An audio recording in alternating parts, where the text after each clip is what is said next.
Туристическая печь фирмы Winnerwell, модель Nomad View 1 размера S. Такая печка бывает в нескольких размерах и также бывает в варианте View, как у нас на столе, то есть с прозрачным стеклом, и стандартная. Посмотрим, что входит в комплект.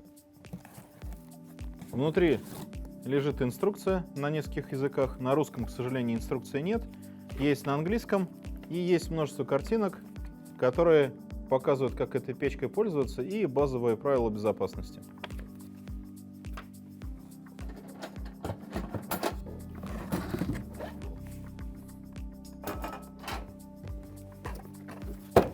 Печка выполнена из стали марки AISI 304. Это жаропрочная нержавейка, которая не только хорошо держит тепло, но и медленно прогорает при длительном использовании. А также эта сталь очень коррозионно-стойкая, соответственно, от того, что печка нагревается, остывает, на нее попадает вода, она корродирует исключительно медленно. Причем, естественно, печка после первого-второго использования покроется патиной снаружи, то есть она уже не будет такой блестящей, но на функциональность печки это никак не влияет. Посмотрим, как печь собирается. Печка имеет цельносварной корпус, причем верхняя варочная поверхность имеет более толстую стенку, чем боковые, для того, чтобы она дольше работала, дольше оставалась прочной. И также она держит тепло, на ней классно варить или томить, доваривать еду. У печки спереди есть дверца, на ней помимо основной ручки, которая имеет витой протектор для того, чтобы она не так сильно нагревалась, есть еще жаропрочное стекло, можно видеть процесс горения, и плюс у вас есть дополнительное освещение в палатке. И также здесь есть микрозаслонка, причем она может быть как в открытом состоянии, так и иметь два положения.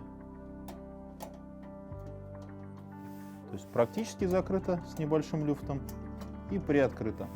В сочетании с трубой и шибером такая конструкция позволяет хорошо регулировать тягу.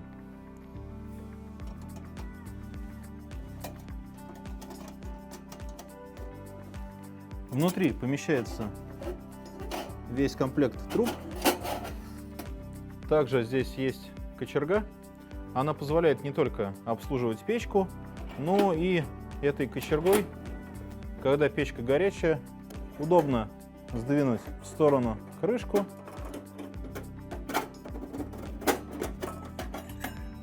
и снять ее. Также поставить обратно. Естественно, если печка горячая, это актуально. Сейчас сделаю это просто руками.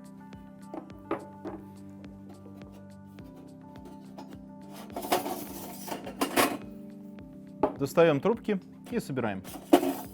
Все колена имеют одинаковый размер и одинаковый диаметр, и имеют опрессовку по нижней части. Соответственно, они собираются элементарно, невозможно перепутать последовательность. И когда холодно и мерзко на улице, и это очень приятно, вы быстро соберете печь. Шибер можно регулировать в широком диапазоне. Когда он расположен перпендикулярно, то дымоход практически перекрыт. В вертикальном положении полностью открыт. Соответственно, с помощью заслонки и шибера можно добиться оптимальной тяги, температуры и времени горения. Сам по себе шибер практически полностью перекрывает дымоход, но остается зазор. Это сделано для того, чтобы, если вы печку поставили на минимальный режим, на режим догорания дров, то это было бы безопасно, и вы бы не угорели внутри палатки. Если вам нужно удлинить трубу, можно приобрести отдельно дополнительное колено или взять себе разворотное колено для того, чтобы установить печку в палатке с наклонными стенками. Также такую печку можно установить в хижине или даже можно поставить в кемпер.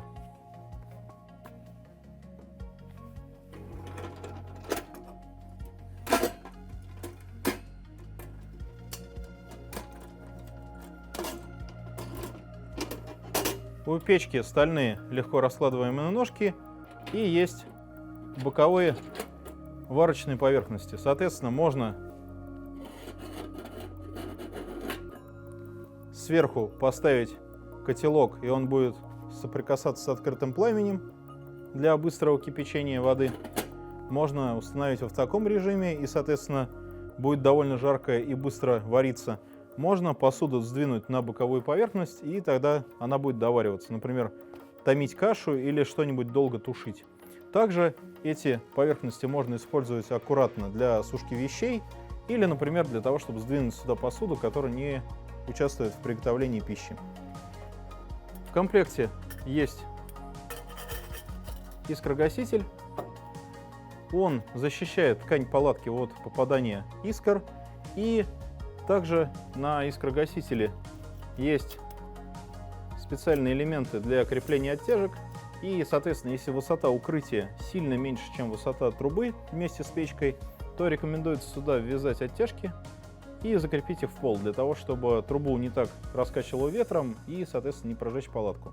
Если высота палатки и печки сравнима, то эти элементы можно не использовать. Помимо трубок, внутри есть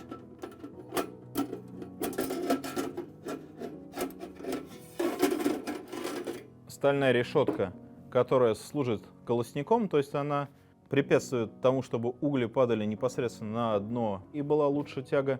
Также ее можно использовать как решетку для гриля, как отдельно от печки, так и когда у вас совсем мало углей осталось, установить ее внутрь и на ней что-нибудь запечь или пожарить. Стекло на боковой поверхности является жаропрочным, соответственно, не боится перегрева. Единственное, чего не нужно делать с этим стеклом, его не нужно бить по нему, там, не знаю, там, камешком или молотком, не очищать его ударами о поверхность. И когда вы печку транспортируете, просто помните, что в ней есть такая деталь. Если вы печку носите на себе в рюкзаке, проблем нет. Если возите на санях-волокушах, тоже проблем нет, просто положите сюда кусочек ткани. А если вы это решили транспортировать на квадроцикле или снегоходе, то лучше, чтобы она все-таки имела какой-то протектор, чтобы защитить стекло от вибраций. Если все-таки вам удалось это стекло разбить, то оно легко меняется, вытаскивается стеклышко, ставится такое же, они всегда есть в наличии запасные. Вот. Для чего, собственно, нужно стекло? Для эстетики, для того, чтобы видеть процесс горения, у вас получается такой микрокамин, и плюс у вас в палатке всегда ровный теплый свет, соответственно, когда вы ложитесь спать, а печку уже не топите, она потихоньку потухает, вы лежите в тепле и постепенно угасает освещение. Вот такая приятная штука. Позволяет взять ее с собой на зимний кемпинг, взять в экспедицию, на рыбалку, на охоту, в лыжный или снегоступный поход, использовать в базовом лагере или брать такую вещь с собой в межсезонье для сплава, для того, чтобы обогреть себя и членов вашей команды.